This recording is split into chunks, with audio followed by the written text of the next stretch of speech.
আর আমাদের সামনে যে বাইকটা সেটা হচ্ছে G900।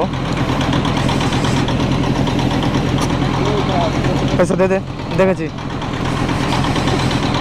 আমার সামনে যে বাইকটা সেটা হচ্ছে G900। এসে দেখছি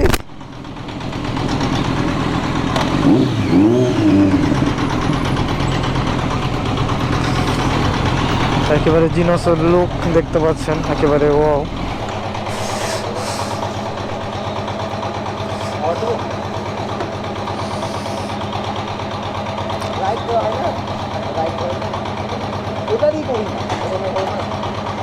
গাড়ি আছে রাইড হয় না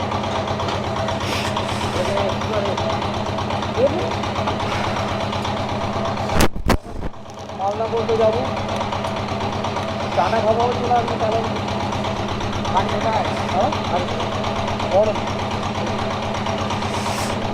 দাদাটার বাড়ি হচ্ছে বহরমপুর। দাদার সাথে কথা বললাম, একেবারে ও লাগলো। G900 একেবারে সেই লেভেলের টান।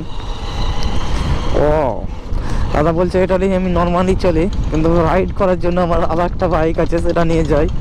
এটা নিয়ে আমি রাইডে যাই না, আমার রাইড করার জন্য আলাদা একটা বাইক আছে, সেটা নিয়েই যাই।